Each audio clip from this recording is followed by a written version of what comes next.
Hello friends, स्वागत है आप सभी का आज के फिर से एक नई वीडियो में। जैसा कि हम सभी जानते हैं कि अभी हम लोग कक्षा 11वीं का गणित का अध्याय 6 जिसका शीर्षक है रैखिक असमीकाएं, जिसे अंग्रेजी में लीनियर इनइक्वालिटी के नाम से जाना जाता है, उसे अभी हम लोग पढ़ रहे हैं। आगे बढ़ते हुए मैं आपको बताते चलूँ कि आज का यह वीडियो इस अध्याय का भाग 6 है। तो चलिए समय को ध्यान में रखते हुए सबसे पहले हम लोग यह जानने का प्रयास करेंगे कि आज के इस वीडियो में हम लोग क्या पढ़ेंगे। यदि हम इसकी बात करें कि आज हम क्या पढ़ने वाले हैं, तो आज हम सबसे पहले एक चर राशि के रैखिक असमीकाओं का बीजीय गणितीय हल निकालने वाले हैं। यानी कि जो अब तक हम लोग रैखिक असमीका के बारे में सीख रहे थे, उसका हम लोग सॉल्यूशन कैसे निकालेंगे उसके बारे में पढ़ने वाले हैं। यदि हम इसे अंग्रेजी में समझना चाहें तो आज हम लोग algebraic solution of linear inequalities in one variable जानने वाले हैं कि किस प्रकार से एक रैखिक असमीकाओं का सॉल्यूशन निकाल पाते हैं हम। तो चलिए समय को ध्यान में रखते हुए हम लोग यह सीखते हैं कि कैसे हम लोग एक लीनियर इनइक्वालिटी का सॉल्यूशन निकालेंगे। दोस्तों, जैसा कि अब तक हम लोग ये जो आपके स्क्रीन पर भी ये जो पूरा दिख रहा है रैखिक असमीका, इसके बारे में हम लोग जानकारी ले चुके हैं पिछले 5 वीडियो में, और हमने अब तक ये बहुत अच्छी तरीके से समझ लिया है कि ये जो भी आपके स्क्रीन पर नज़र आ रहा है 5x + 3 इज लेस देन 65, इसका मीनिंग क्या होता है, इसका मतलब होता क्या है, ये अब तक हम लोग समझ चुके हैं। यानी कि ये जो अभी स्क्रीन पर लिखा हुआ है, इसका साफ साफ मतलब यही है कि जो यहाँ पे एलएचएस तरफ लिखा है उसका जो मान है, उसका जो वैल्यू होगा वो हमेशा वो सदैव 65 से कम होने वाला है। क्यों कम होने वाला है? क्योंकि इन दोनों के बीच एलएचएस और आरएचएस के बीच जो रिलेशन डिफाइन है, जो दोनों के बीच में जो संबंध डिफाइन है, वो किस प्रकार से है, तो वो है लेस देन साइन से डिफाइन है। तो उम्मीद करता हूँ कि आपको जो स्क्रीन पर नज़र आ रहा होगा इनइक्वालिटी यानी कि रैखिक असमीका जो आपको नज़र आ रहा होगा, उसका मतलब आप लोग समझ पा रहे होंगे। यदि आप नहीं समझ पा रहे हैं तो आपको पिछला 5 वीडियो देखना पड़ेगा, जहां हमने डिटेल में इस रैखिक असमीका पर चर्चा किया है। तो उसके बारे में आज हम चर्चा नहीं करेंगे, जैसा कि अब तक हमने सिर्फ 5 वीडियो आपको इस रैखिक असमीका का मतलब क्या होता है उसको समझाने में लगाया। तो आज के इस वीडियो में हम लोग इसका सॉल्यूशन कैसे निकालेंगे इसके बारे में हम लोग जानकारी लेंगे। इसका सॉल्यूशन हम लोग कैसे निकालेंगे उसके बारे में कुछ बताने से पहले मैं आपको कुछ प्रश्न देना चाहूँगा, और मैं उम्मीद करता हूँ कि यदि आप पिछला 5 वीडियो यहाँ पर देख के आए होंगे और उन 5 वीडियो आपको अच्छी तरीके से समझ में आया होगा, तो आप मेरे प्रश्न का जवाब जरूर देंगे। इसलिए जैसे ही मैं प्रश्न पूछूंगा आप वीडियो पॉज कीजिएगा, इसका सॉल्यूशन अपने कॉपी में लिखिएगा, फिर वीडियो रिज्यूम करके आप वीडियो को आगे बढ़ाइएगा। इससे आपको अच्छी तरीके से समझ में आएगा। तो मेरा प्रश्न ये है कि जैसे कि आपके स्क्रीन पर जो प्रश्न दिख रहा है 5x + 3 इज लेस देन 65, इसका मतलब तो हम लोग समझ चुके हैं कि जो 5x + 3 का जो मान होगा, x का किसी भी वैल्यू पे जो 5x + 3 का जो मान होगा वो हमेशा वो सदैव 65 से कम होगा। इसका मतलब तो यही हुआ। अब हमें इसका सॉल्यूशन निकालना है। सॉल्यूशन निकालना है कहने का तात्पर्य कि वह किस किस x के वैल्यू के लिए 60 ये दिया गया मान जो एलएचएस में जो दिया गया वैल्यू है उसका मान 65 से कम होगा, वो हमें निकालना है। तो उसके लिए हमें क्या करेंगे? तो उसके लिए हमें सबसे पहले ये x का वैल्यू फाइंड करना होगा।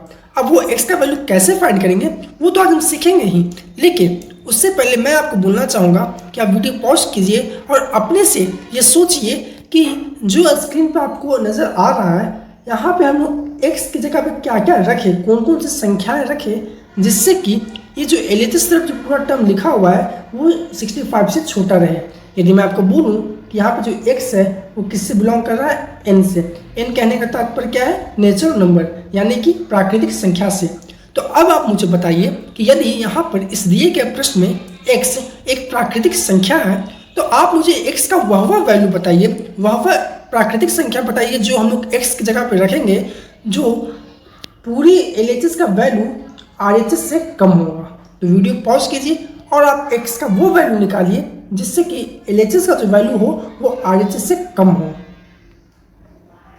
तो उम्मीद करता हूँ कि आप सभी ने वैल्यू निकाल के अपने कॉपी पे लिखा होगा और वो वैल्यू आपको कुछ इस प्रकार से मिला होगा। यानी कि जब हम लोग x की जगह पे प्राकृतिक संख्या रखेंगे तो हमें कुछ इस प्रकार से हमें प्राकृतिक संख्या मिलेंगे। कहने का तात्पर्य यह है कि अभी यहाँ स्क्रीन पे जो आपको ब्लू कलर का जो भी प्राकृतिक संख्या नजर आ रहा है वो सारा प्राकृतिक संख्या यदि हम इस इस इनइक्वालिटी यानी असमीका में पुट करेंगे, रखेंगे, x की जगह पे रखेंगे, तो वो हमेशा जो LHS का जो वैल्यू देगा वो हमेशा 65 से कम देगा। आप यहाँ पर एक एक वैल्यू यहाँ पे पुट करके देख भी सकते हो। अब हम लोग जैसा कि कक्षा 11वीं का अध्याय 6 पढ़ रहे हैं, तो ये जरूर होगा कि आप सभी यहाँ पर कक्षा 11वीं का अध्याय 1 पढ़ के आए होंगे। अब मैं ऐसा क्यों पूछ रहा हूँ? क्योंकि यहाँ पर हमें अध्याय 1 का कुछ कॉन्सेप्ट यूज होने वाला है। जी हाँ, अध्याय 1 में जो कि हमारा समुच्चय था उसमें हमने सीखा था कि जब भी हमें गणित में बहुत सारी संख्याएं दिए गए हो या फिर सिंपल शब्दों में समझे तो उस अध्याय में समुच्चय में यानी सेट्स में हमने सीखा था कि जब भी हमारे पास बहुत सारे डेटा दिए गए हों, बहुत सारे मटेरियल्स दिए गए हों और इत्यादि संख्या दिया गया हो, हम गणित की बात कर रहे हो तो हम संख्या से रिलेट करेंगे। यदि हमारे पास बहुत सारी संख्या दिया गया हो और यदि वो एक ही चीज़ पार्टिकुलर चीज़ के लिए बिलोंग कर रहा है तो उसको हम उस पूरी संख्या को, उस पूरे अनग्रुप डेटा को हम लोग एक पार्टिकुलर ग्रुप बना के उसको अरेंज करके उसको एक उस पूरे पार्टिकुलर ग्रुप को एक नाम दे देते हैं और उस पूरे जो पार्टिकुलर जो ग्रुप बना उसको हम लोग सेट्स यानी कि समुच्चय कहते हैं। अब यहाँ पर भी आप देखिए, यहाँ पर जैसे ही हम इस पूरे असमीका का सॉल्यूशन निकालते हैं यानी कि x के किस वैल्यू पे दिया गया LHS वाला वैल्यू 65 से कम होगा तो हम कुछ इतने संख्या पाते हैं। अब देखिए, चूंकि हमें एक ही x के वैल्यू के लिए इतने सारे वैल्यू मिल रहे हैं तो इसको क्यों ना हम एक ग्रुप बनाते। ग्रुप बनाने से क्या होगा कि जैसे ही हम इसको एक ग्रुप बनाएंगे तो ये पूरा जो इतना सारा जो संख्या लिखा है यहाँ पे कुल 12 संख्या लिखा हुआ है। अब जैसे ही हम इसको ग्रुप बना देंगे वो 12 संख्या हट करके सिर्फ और सिर्फ एक ग्रुप बन जाएगा। यानी कि जब इसके ग्रुप बनाने के पहले यदि हम दिया गया असमीका का सॉल्यूशन लिखना चाहे तो हमें ये पूरा सॉल्यूशन लिखना पड़ेगा, यानी ये पूरा 12 टर्म लिखना पड़ेगा। लेकिन यदि हम इसको एक ग्रुप में अरेंज कर देते हैं, एक ग्रुप बना देते हैं और इसका एक ग्रुप बना के उस ग्रुप का एक नाम दे देते हैं, कहने का तात्पर्य है कि इसका सॉल्यूशन का एक समुच्चय बना देते हैं, तो हमें सिर्फ और सिर्फ x का उस समुच्चय का नेम लिख देना होगा, उसका नाम लिख देना होगा। फॉर एग्जाम्पल, जैसे कि यहाँ पर हमें x का वैल्यू इतना सारा आया है तो क्यों ना उसको हम एक समुच्चय का रूप दे दे। यानी कि समुच्चय का रूप कैसे देंगे, तो उसके लिए हम जानते हैं कि किसी भी ग्रुप को, किसी भी रैंडम डेटा को हम लोग समुच्चय का रूप दे सकते हैं, उसके आगे एक कर्ली ब्रैकेट लगा। अब जब भी आपको ऐसा कुछ क्वेश्चन आए कि आप इस असमीका को सॉल्व कीजिए तो आपको क्या करना है, पहले ऐसी रैंडम वैल्यू निकाल लेना है कि वो कौन कौन सेटिस्फाई करेगा। उसके बाद आपको जो वैल्यू आया आपको उसका एक समुच्चय बना देना है और उस समुच्चय का एक नाम दे देना है और आंसर में लिखना है कि समुच्चय ए दिए गए असमीका का हल है। तो उम्मीद करता हूँ कि आपको यह समझ में आया होगा कि किस प्रकार से हम दिए गए असमीका को सॉल्व यानी कि इसको हल करते हैं। इसी को आप कुछ स्क्रीन पर अपने देख सकते हैं कि हमने x के वैल्यू का समुच्चय बनाया और ये जो समुच्चय आया यही इस इनइक्वालिटी यानी असमीका का हल है। अब हम लोग पिछली कक्षा से समीकरण के बारे में पढ़ते आ रहे हैं, तो आप यहाँ पे रिलेट कर सकते हैं कि जिस प्रकार से हम एक समीकरण में, फॉर एग्जांपल एक समीकरण लिखिए x² + 2x + 1 = 0, ये एक समीकरण है।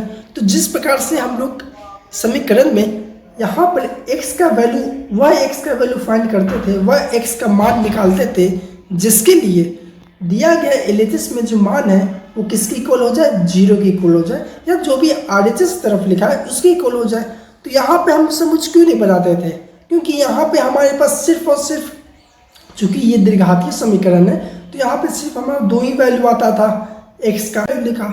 लेकिन चूंकि हम यहाँ पे एक असमीका सॉल्व कर रहे हैं तो यहाँ पे हम देख सकते हैं कि यहाँ पे एक x के लिए सिर्फ 2 या 3 वैल्यू नहीं आ रहा है बल्कि बहुत सारे वैल्यू आ रहे हैं। यहाँ पे आप देख सकते हैं 12 वैल्यू आया है।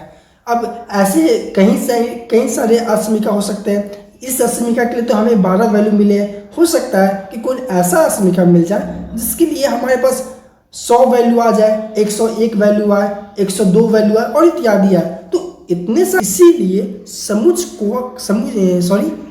असमीक्षा का सॉल्यूशन के लिए हम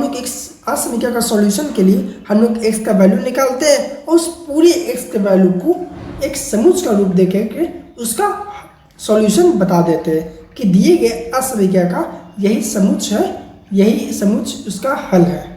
तो उम्मीद करता हूँ कि आपको ये समझ में आया होगा कि किस प्रकार से हम एक असमीक्षा का, इनफैक्ट कहिए रेखीय असमीकरण का हल निकालते हैं। अब हम लोग उसको और अच्छी तरीके से समझने के लिए चलिए कुछ एनसीईआरटी एग्जाम्पल का, एनसीईआरटी उदाहरण का हेल्प लेते हैं। यहाँ पर आपके स्क्रीन पे एक एनसीईआरटी उदाहरण दे रखा है, जहाँ पर कुछ यहाँ पे हमें असमीक्षा दिया गया है। वो क्या है? 30x > 200। आपको याद हो कि पिछले वीडियो में भी हमने इस एग्जाम्पल का हेल्प लिया था, और ये पूरा एग्जाम्पल क्या है वो आप अपने एनसीईआरटी बुक को खोल के देख सकते हैं। और यदि आप वीडियो के माध्यम से देखना चाहते हैं तो आप हमारा इसके पिछला वीडियो यानी भाग 5 देखिए। यहाँ पे हमने इस उदाहरण का, इसका आगे का जो, इसके पहले का जो पार्ट है, जो भाग 1 कहिए आप, उसको हमने डिस्कस किया था। खैर यहाँ पे बस इतना ध्यान दीजिए, पूरा पढ़ने की आपको आवश्यकता नहीं है। आप यहाँ पे ध्यान दीजिए कि स्क्रीन पर आपको एनसीईआरटी में सिर्फ यहाँ पे एक असमीक्षा दिया गया है जिसको आपको हल करना है, जो कि है 30x > 200। अब आपको, जैसे कि मैंने अभी पिछले स्लाइड में बताया कि किस प्रकार से एक असमीक्षा को सॉल्व करना है, यानी कि यहाँ पर असमीक्षा क्या दिया गया है? 30x > 200। तो अब आपको यहाँ पर इस दिए गए असमीक्षा को सॉल्व करने के लिए क्या करना होगा? तो आपको x का वह वैल्यू निकालना होगा जिसके लिए LHS तरफ जो भी वैल्यू आए वो 200 से कम हो। अब यदि हम यहाँ पे वो वैल्यू फाइंड करते हैं, x का वो वैल्यू फाइंड करते हैं कि किस वैल्यू के लिए LHS का जो टर्म है वो 200 से कम है, तो उसके लिए हम पाते हैं कि इन निम्न वैल्यू के लिए दिया गया LHS का जो मान है वो 200 से कम है। वो निम्न वैल्यू क्या है? x = 0, 1, 2, 3, 4, 5, 6, 7। अब ध्यान दीजिए कि जैसे ही आप यहाँ पे x = 8 पुट करोगे तो ये असमीक्षा सेटिस्फाई नहीं करेगा। देखिए यहाँ पे लिखा हुआ 30x > 200। यदि हम x का वैल्यू 8 पुट करते हैं तो हमारे पास क्या आ जाएगा? 330 × 8 = <<200। यानी कि इसको हम लोग सॉल्व करेंगे तो हमारे पास क्या आ जाएगा? 240 > 200, जो कि गलत है। 240 कभी भी 200 से कम नहीं होता है। इसलिए हमने यहाँ पे सीखा कि यहाँ पर ये जो 8 वैल्यू हुआ, 0, 1, 2, 3, 4, 5, 6, 7, यही सब वैल्यू, ये जो 8 वैल्यू है, सिर्फ और सिर्फ यही वैल्यू x को सेटिस्फाई कर रहा है। अब हम यहाँ पे पिछले स्लाइड में जाने थे कि हम इतने सारे रैंडम वैल्यू को डायरेक्ट लिखते नहीं है सॉल्यूशन में, इसको हम लोग एक समुच्चय का रूप देकर दिए गए असमीक्षा का हल बता देते हैं। यहाँ पर आप देखिए, यहाँ नीचे लिखा हुआ है कि उपयुक्त स्थिति में हम पाते हैं कि उपयुक्त असमीक्षा को सत्य कथन करने वाले x के मान केवल 0, 1, 2, 3, 4, 5 और 6 है। x के उन मानों को जो दिए गए असमीक्षा को सत्य कथन बताते हो उन्हें असमीक्षा का हल कहते हैं, और समुच्चय इतना को हल समुच्चय कहते हैं। कहने का तात्पर्य यह है कि जो भी हमारा x का वैल्यू आया दिए गए असमीक्षा को सेटिस्फाई करने वाला, उसको हम लोग क्या कहेंगे? असमीक्षा का हल, यानी दिए गए असमीक्षा का हल है वो। और इन रैंडम वैल्यू से जो अभी हम लोग सीखे एक समुच्चय बनाना, उस समुच्चय को हम लोग क्या कहेंगे? तो उस समुच्चय को हम लोग कहेंगे हल समुच्चय, यानी कि दिए गए सॉल्यूशन का एक समुच्चय है, हल समुच्चय। तो उम्मीद करता हूँ कि आपको आज के इस वीडियो में यह समझ में आया होगा कि किस प्रकार से हम एक रैखिक असमीक्षा को सॉल्व करते हैं, और वहाँ पे असमीक्षा का हल हम लोग किसे कहते हैं, और असमीक्षा के हल से हम लोग एक समुच्चय हल या कहिए हल समुच्चय कैसे बनाते हैं, ये आपको समझ में आ गया होगा। तो आज के लिए इतना ही। और एक बात और, ये जो अभी हम लोग विधि सीखे एक दिए गए रैखिक असमीक्षा को सॉल्व करने के लिए, इसका गणित में एक पर्टिकुलर नाम है जिसको कि हम लोग कहते हैं प्रयास और भूल विधि। इसी को अंग्रेजी में हम लोग कहा जाता है, इसी को अंग्रेजी में कहा जाता है ट्रायल एंड एरर मेथड। इसको ऐसा क्यों कहा जाता है, इनफैक्ट इसको छोटे से शब्द में समझ लीजिए कि यहाँ पर हम लोग गेस करते हैं। जैसे यहाँ पर समीकरण दिया गया है 30x इज लेस देन 200, तो यहाँ पे तो ये छोटा सा समीकरण है, इसलिए आप डायरेक्ट 0 पुट कर दिए, 1 पुट कर दिए, 2 पुट कर दिए और आपका आंसर आ गया। लेकिन हो सकता है कि आपको कुछ ऐसा समीकरण दे दिया जाए जिसके लिए आपको कुछ सोचने में कुछ समय लगे। आप सोचिए कि यहाँ पर एक्स का वैल्यू क्या पुट करें जो ये दिए गए समीकरण को सेटिस्फाई करेगा। यानी कि आप बार बार कुछ वैल्यू पुट करोगे दिए गए समीकरण में, हो सकता है कि वो सेटिस्फाई करे, कभी ऐसा भी हो सकता है कि वो सेटिस्फाई नहीं करे। फॉर एग्जांपल, जैसे कि यदि आप यहाँ पर 30x की जगह डायरेक्ट x की जगह डायरेक्ट आप यहाँ 8 पुट कर देते हो, तो ये तो क्या आया 240 इज लेस देन 200, तो ये तो सेटिस्फाई नहीं करेगा। यानी कि जो हमने सोचा, जो हमने ट्राई किया वो तो गलत हो गया, एरर हो गया उसमें। फिर से हम कुछ नया सोचेंगे, फिर हम सोचे x = 1 पुट करते हैं तो वो सेटिस्फाई कर गया।